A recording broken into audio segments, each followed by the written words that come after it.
የኢትዮጵያ ሃይማኖት ተቋማት ጉባኤ ዘለግ ያለ መግለጫን ይዞ ወጥቷል። ሰሞንኛ ሶሻል ሚዲያ ላይ የእምነት ጸብ እስኪመስል ድረስ ብዙ ግለሰቦች በሃይማኖት ተቋም ስር ሆነው ሌላውን ሃይማኖት እየወረፉ የቀረቡበትም ሁኔታ አለ። ታዲያ ለዚህ መፍትሄ ያለውን ሐሳብ አስቀምጧል። እንዲሁም ራሳቸው የሚተዳደሩበት ህጎችንም ማሻሻያ አድርጓል። ሃይማኖታዊ ንጽጽር የሚባለውም እጅግ በጣም የሰከኑ በሰል ያሉ አባቶች ስርዓትና ዲሲፕሊን ባለው ዶግማዊ ውይይት የሚያደርጉበት ነው። ሰሞኑን ግለሰቦች እያደረጉ ያሉት ነገር ልክም አይደለም፣ ተቋማዊ ይዘትና እይታ እንዲኖረው አድርጓልም ሲልም ገልጿል። ታዲያ በሰሞኑ ክርስቲያንና ሙስሊም ማል ችግር የተፈጠረ እስኪመስል ድረስ ነብዩ መሐመድ ሰለላሁ ዐለይሂ ወሰለም እንዲሁም በጌታችን በመድኃኒታችን በኢየሱስ ክርስቶስ ላይ የሚዘባበቱ ጸያፍ ቃላትን የሚናገሩ ለጸብ የሚያነሳሱ ድርጊቶችን የሚሰሩ ግለሰቦች አሉ። እዚህ ሕጋዊ እርምጃ እንዲወሰድ እንፈልጋለን፣ የህግ አካላት ትብብር እንድታደርጉም ሲሉም ጥሪ አቅርበዋል። እዛም ባሻገር የትኛውም ግለሰብ ጽዩፍ ቃል እንዲሁም ጸብ የሚያነሳሳ ሌላ ቤተ እምነትን የሚነካ ከሆነ በራሱ ቤተ እምነት እንዲቀጣ ህግም አሻሽለው መተዳደሪያ ያርገውም አስቀምጠውታል። የሆነ ሆኖ ግለሰቦች የሚሰሩት ስህተት ህጋዊ አግባብ ባለው መንገድ መጠየቅ እንጂ ሌላ ስህተትን በስህተት መስራትም ልክም አይደለም ብለውም ተናግረዋል። ከዛም ባሻገር በተያዝነው የአብይና ረመዳን ጾም ሁሉም ምዕመን ለንስሐ ዝግጁ ሆኖ ጸሎቱን እንዲጸልይና የራሱን ሃይማኖት ስብዕና እንዲያስከብርም ጥሪ ቀርቧል። እናም የሀገር ሰው ሰላም ለሀገራችን፣ ሰላም ለህዝባችን። ማናችንም ብንሆን ለየግላችን የምናደርገው የእምነት እንቅስቃሴ ተጠያቂ እንሆናለን እንጂ አንዱን በመወረፍ የሚመጣ ክብርም የሚመጣ እምነት አስተምሮም የለም። ስለዚህም ሁላችንም በየቤታችን ሰከን ብለን ወደ ቀልባችን ተመልሰን የራሳችንን እምነት አጠንክረን የምንሄድበትን መንገድ እንፍጠር እላለሁ። ይህ የሚኖር ህይወት ነው። ሰላም ነገር የለም እንግዲህ ስሙት ብቻዬን ፓጀር ነኝ ነብይ ነኝ ተባይ ማርያም ጋር ተገናኝቼ በአካል ተገናኝቼ መጣሁኩ። ባለፈው ሰማይ ሄጄ ነበርና አይቻለሁ ሰምቻለሁ። አዎ የሰማይ ሄጄ ነበርና ያው ድንግል ማርያም ብቻ ትንቢት ተናግራ ነበረች። ከዛ በኋላ ያው የት ሄጄ ነበር?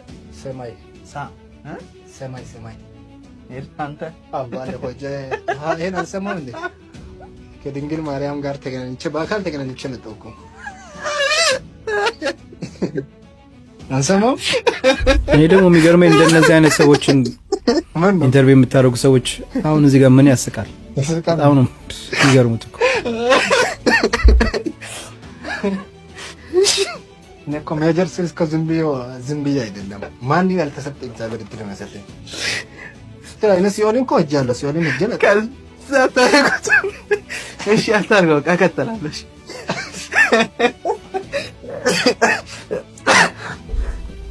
ታሳዝናለች በእውነት ያሳፍራል። ማርያም ከተገናኘች ፊት ለፊት በእስልምና ደግሞ መሬም ማን እንደሆነች አዳምጡ በደንብ። አይ ቪዲዮ አላየም ተለቀቀ። እንዴት እንተላየ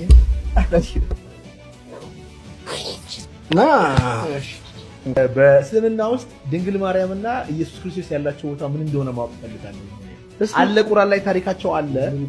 በእስልምና ውስጥ ቁርአን ላይ እሺ፣ በቁርአን ምዕራፍ ውስጥ ብቸኛ ስሟ የተነሳ ሴት ምዕራፍ እኮ ነው።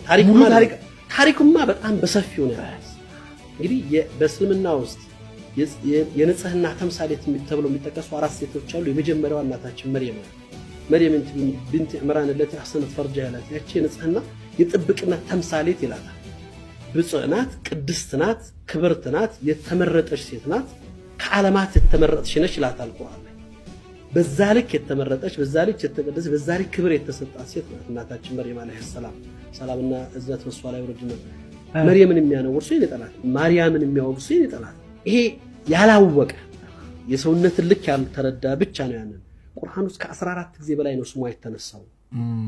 አንተ እናታችን መርየም ከመጽሐፍ ቅዱስ የበለጣለ ማለት ነው። በከፍተኛ ደረጃ ስሟ ከተወሳባቸው፣ ክብሯ ከተገለጸባቸው ሴቶች ውስጥ አላህ ቁርአን ላይ ለአማኞች ሞዴል ብለው ካስቀመጣቸው ሁለት ሶስቶች የመጀመሪያዋ እናታችን መርየም ናት። ضرب الله مثلا للذين امنوا امراه عمران ይላል አላህ።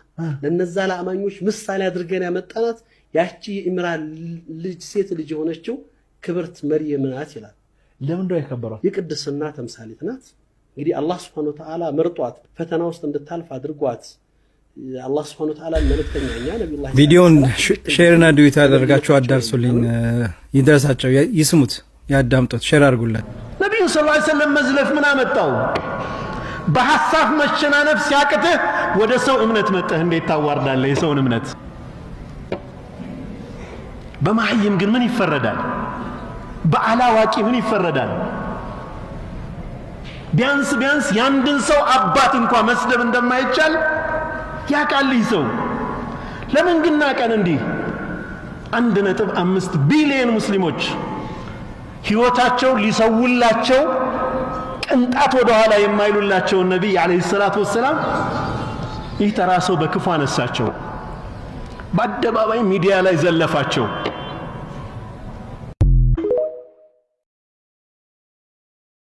ማችን ንፎ የምትባል ሰውዬ ማለት ነው በመጀመሪያ ኦርቶዶክስን አትወክልም።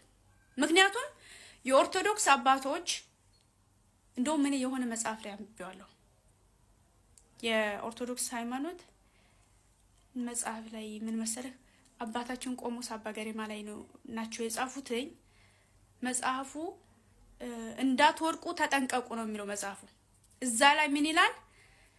አላስፈላጊ ንትርክና ክርክር ላይ ውስጥ አትግቡ፣ ወደ ፈተና እንዳትገቡ፣ በፈተና እንዳትወርቁ ይላል እዛ መጽሐፍ ላይ ማለት ነው። ኦርቶዶክስ አትፈቅድም። ንትርክ ክርክር በሃይማኖት ጉዳይ አትፈቅድም። መወያየት ትችላላችሁ። መወያየት አይደለም ደፍረህ አንተ እነሱ የሚወዱትን ሙሐመድን እንድትጠሩ ነው ማረጋችሁ። ይሄ አንተ እንደውም እኔ ኦርቶዶክስ አይዶን ነው በመሆን ራሱ ተጠራጠርብሃለሁ። አጀንዳ ልታመጣብን ፈልገህ እንጂ ኦርቶዶክስ አዝነህ ወይም ለኦርቶዶክስ ተቆርቆራ ምናምን አይደለም። እዛው ወይ ብልጽግና ወይ ሽመልስ አብዲሳ አጀንዳ ሰጥቶ ከሆነ እዛው ተወጣ፣ እኛ አይመለከተንም። አቡኪ ወንድሜ የእስልምና ብርሃን ሁኔታህን አይተን ሁላችን አነባን። አንተ እድለኛ የጀነት ሙሽራ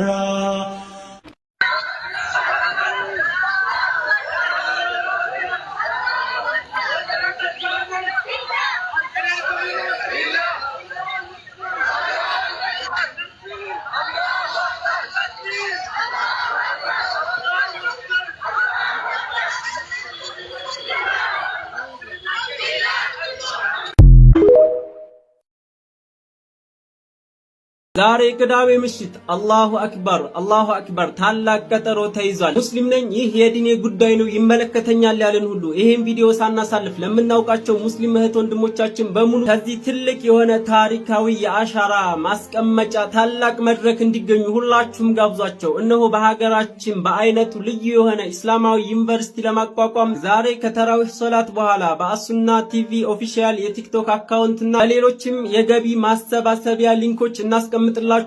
ከስር ትልቅ የሆነ ፕሮግራም ተይዟል። የቻልን በሰዓቱ ተገኝተን ሁላችንም ንያ እናድርግ። ያ ካልሆነ ግን ሁላችንም ይሄንን ቪዲዮ ሼር እያደረግን ሌሎች ንያ ማድረግ የሚችሉ በርካቶች አሉና ይሄንን ቪዲዮ ሼር እያደረጋችሁ እንድታደርሷቸው በአክብሮት ተጠይቃችኋለሁ። ወኢለል ሊቃኢ ወሰላሙ አለይኩም ወራህመቱላሂ ወበረካቱ።